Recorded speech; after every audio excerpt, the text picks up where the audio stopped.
Good afternoon. Rules Committee will come to order. I want to thank all of our members and certainly our witnesses for being here on short notice. Committee has previously met and taken testimony on H.R. 4365, the Department of Defense Appropriations Act for fiscal year 2024, and H.R. 4368, the Agricultural, Rural Development, Food and Drug Administration and Related Agencies Appropriation Act for fiscal year 2024. Today we're building on those actions with testimony on two additional appropriations bills. The first I'll discuss is H.R. 4367, the Department of Homeland Security Appropriations Act for fiscal year 2024. No one in this room can deny the humanitarian and security crisis at our southern border. U.S. Customs and Border Protection have declared that well over 2 million illegal immigrants have been apprehended at or near our southern border just this year. Over 140,000 have been apprehended in September so far. That's more people than the entire city of Norman, Oklahoma, trying to cross into the United States, and the month isn't over. The Biden administration has lost operational control of the border. It's undeniable and a direct result of failed policies. Their open border agenda has wreaked havoc, motivating more and more migrants to come. Our security is imperiled as criminals, terrorists, and human traffickers and other nefarious individuals are empowered in taking advantage. And our communities are not only overrun, but are also watching American lives stolen from poisons like fentanyl streaming through the porous boundaries. House Republicans have committed to ending President Biden's open borders policy and securing our nation. That's why earlier this year we passed H.R. 2, our Comprehensive Border Security and Immigration Reform Bill. And the Committee on Appropriations has made those same objectives a priority as it assembled H.R. 4367. The bill provides $91.5 billion in total discretionary appropriations, including $62.8 billion within the bill's allocation, $5.8 billion in discretionary appropriations offset by fee collections, and $20.2 billion as an allocation adjustment for major disaster response and recovery activities. This funding level is $2 billion or 2.3% above the fiscal year 2023 enacted level. It includes $2.1 billion for construction of physical barriers on the southern border and provides nearly $500 million for 22,000 Border Patrol agents, the highest level ever funded. It forces Secretary Mayorkas to adhere to the law and resume construction of physical barriers immediately. And it also defunds the Biden administration's social policy efforts because funds should be targeted at deterring and delivering an effective system, not political or cultural wish lists. This is a strong bill. I look forward to considering it further on the floor. We will take testimony on H.R. 4665, the State Foreign Operations and Related Programs Appropriations Act for fiscal year 2024. This bill provides $52.5 billion for the Department of State and Foreign Operations, a full $16.4 billion below the President's budget request and $7.2 billion below the fiscal year 2023 enacted level. This bill even falls $1.7 billion below the fiscal year 2019 enacted level. H.R. 4665 provides funds where they're needed most. It includes full support for key allies in the Middle East, like Israel, Egypt, and Jordan. It provides $4.4 billion for national security interests in the Indo-Pacific region, funding which is critical to countering Communist China's malign influence. It maintains long-standing pro-life protections, supports the expanded Mexico City policy, and prohibits the funding to the United Nations Population Fund and other related programs that support abortions. It also devotes investments to countering the flow of fentanyl and other illicit drugs in the Western Hemisphere and supports freedom and democracy by countering malign communist influence. H.R. 4665 is a strong, fiscally responsible bill, one that represents the best values of the House of Representatives. I'm pleased that we're moving forward on this measure today and look forward to considering it on the floor. I'll now yield to my good friend, our ranking member, Mr. McGovern, for any remarks he wishes to make. Well, thank you, Mr. Chairman, and I want to thank our witnesses for being here on such short notice. This is now our third meeting this week, 1 week before the government shuts down, and we are meeting to consider a rule for 4 appropriation bills, none of which represent even the slightest move towards bipartisanship or attempt to work with Democrats. Yesterday on the floor, I said this was starting to feel like Groundhog Day because we keep doing the same thing over and over and over again, expecting a different result. But today, I think this place is starting to feel more like the Twilight Zone. We all know we're hurtling towards a shutdown, yet my friends on the other side of the aisle are terrified, scared stiff by a small handful of extremists in their own conference. It's like we're traveling through another dimension, a dimension not only of sight and sound, but of Republican chaos, a dimension where somehow their leadership claims they don't want a shutdown, yet continues to cave to the people who want a shutdown. That's a signpost up ahead. What's our next stop? Another failed rule? Look, I know it makes sense to do appropriation bills before government funding lapses, but maybe, just maybe we should have done the work before our August work period. Republican leadership had months to work on and whip these bills, and yet we are just getting around to considering them now, like a few days before a shutdown. The bottom line is that House Republican leaders have brought this chamber to a standstill because of their utter and complete inability to govern. Clearly, the ongoing civil war within the Republican conference has sucked all the air and all the reason out of the room. Democrats can't negotiate with this majority because they're busy negotiating with themselves. They do not have a plan. They do not have a strategy. They are frankly just not that good at this. And their chaos and confusion come at a cost. And that cost is a shutdown. A shutdown would be awful for our economy and awful for Americans. I know it would be great for some of my Republican colleagues, and I'm sure it would be also great news for Donald Trump and our foreign adversaries who are rooting for us to fail. It would interrupt federal programs and services that provide millions across the country with vital lifelines. It would disrupt thousands of people's pay, putting pressure on families who might not be able to afford mortgages, to put food on their tables, child care expenses, health care costs, and more. It would hurt our economy, increase unemployment rates, lower GDP, and make it harder to pay down our debt. And yet, nothing we are doing today will help avoid a shutdown. Where is the CR? Where is the reasonable, responsible, bipartisan CR that can pass?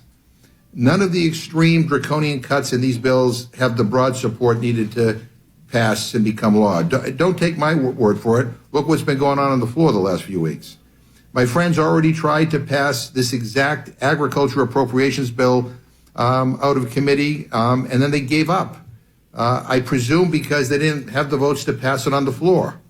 Maybe that's because this bill takes food out of the mouths of pregnant mothers and newborns, harms rural communities, and increases energy costs for farmers. My friends already passed the defense appropriations bill out of this committee twice this week alone. During a meeting a couple of days ago, I asked my friends, are you sure? You sure you have the votes this time? And we were told yes. Guess what happened? The rule vote failed again. So I guess I'll ask again, are you really, really, really very sure? Or are we going to be right back here next week working on these same exact bills? Now, I'm hearing rumors that the only difference between this defense spending bill and the failed bill from earlier this week is slashing aid for Ukraine. I think that's absolutely sick and wrong. I mean, I've actually been to Kiev, met with President Zelensky. I think I may be the only person in this room who has been on the ground in Ukraine and seen what Russia is doing there. President Zelensky was here yesterday, once again explaining how this money isn't a handout. It's in America's interest and the entire world's interest that freedom and democracy prevails. And now we learned that Speaker McCarthy refused President Zelensky's request for a joint meeting of Congress. Given how far some members on the other side of the aisle go to praise Putin and apologize for Russia, I can't say that I'm surprised. And now we are considering 2 new appropriation bills for the first time, Homeland Security and State and Foreign Operations.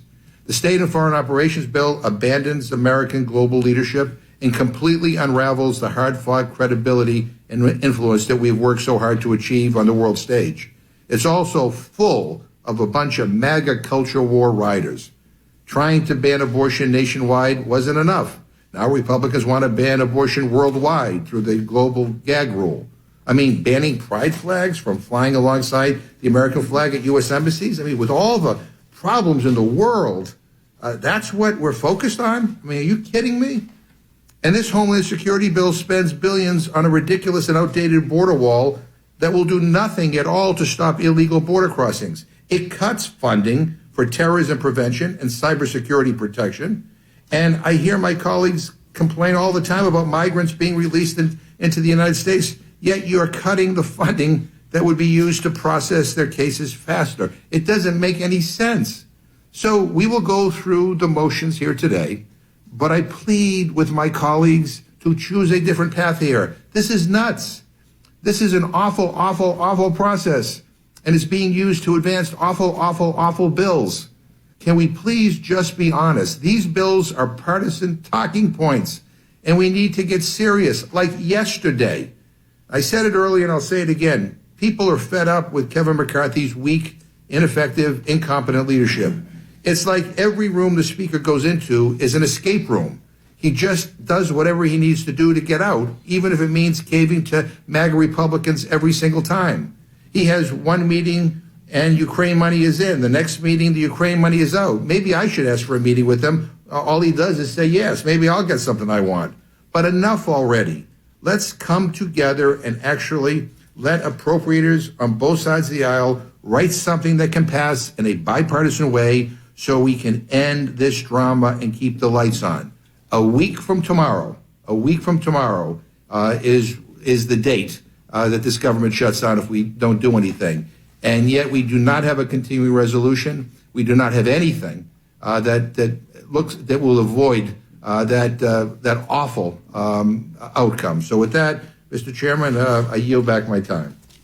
Without objection, any prepared statements that our witnesses may have will be included in the record.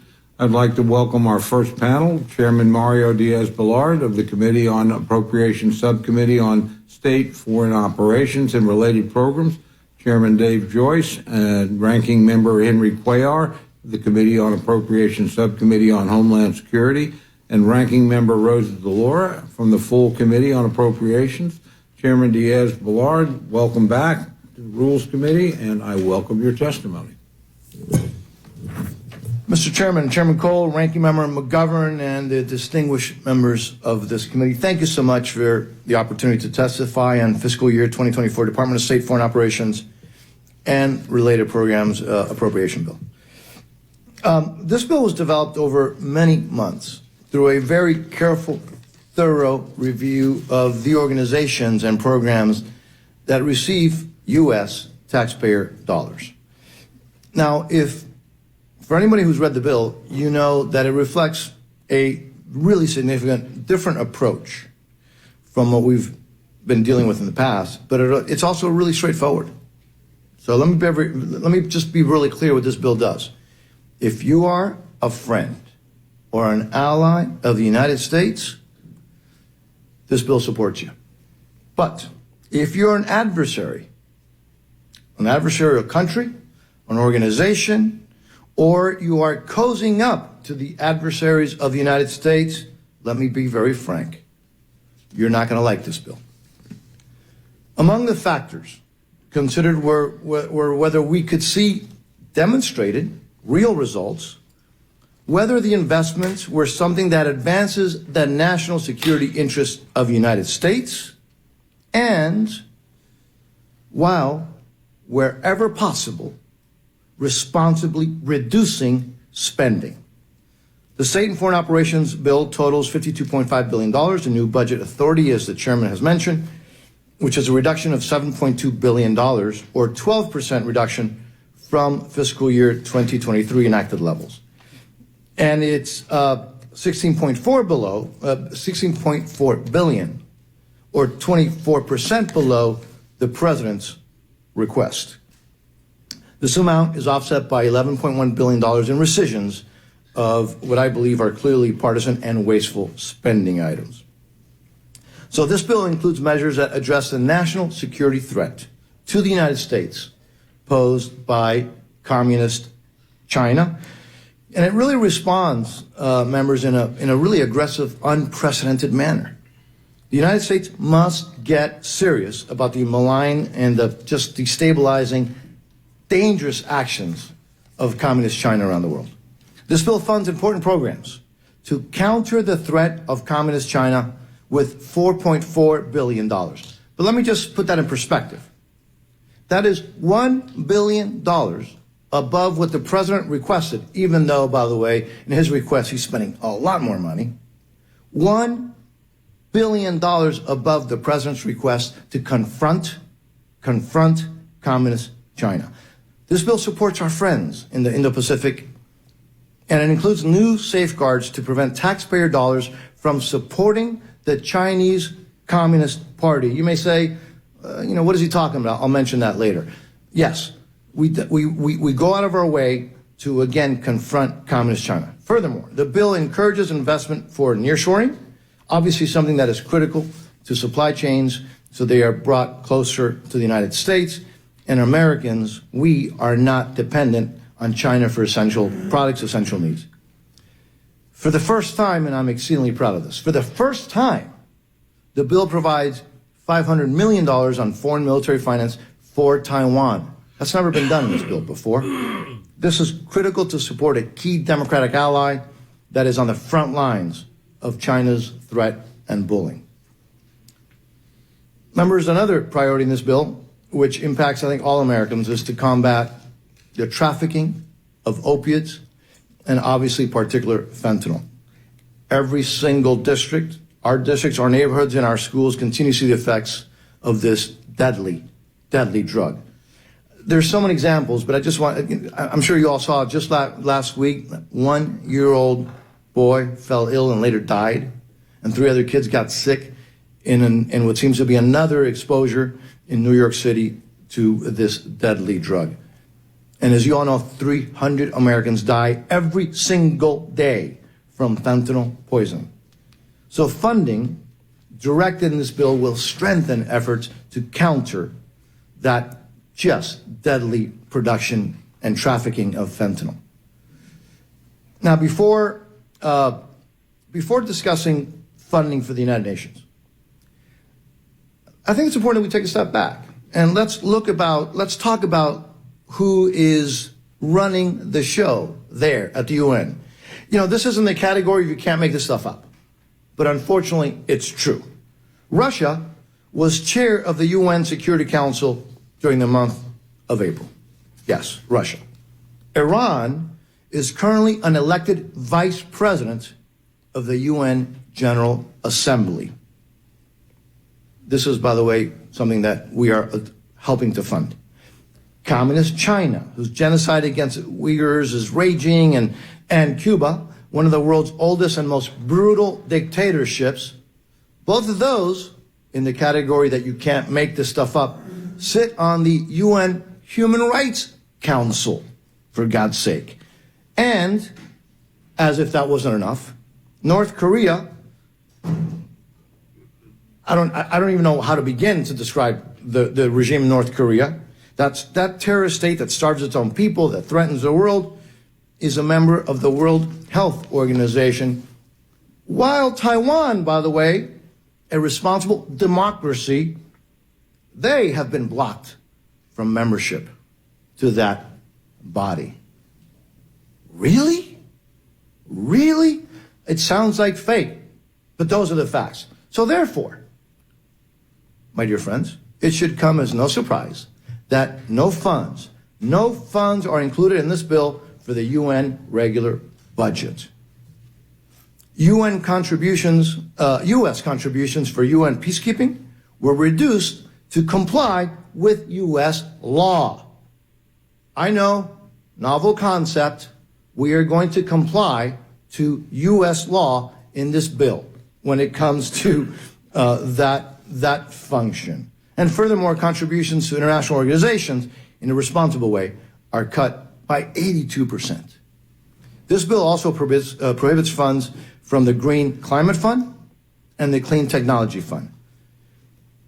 Furthermore, to address the just crazy expansion of bureaucracy, the bill eliminates funding for special envoys and special representatives that are not authorized by you, by us, by Congress, or have not been confirmed by the Senate.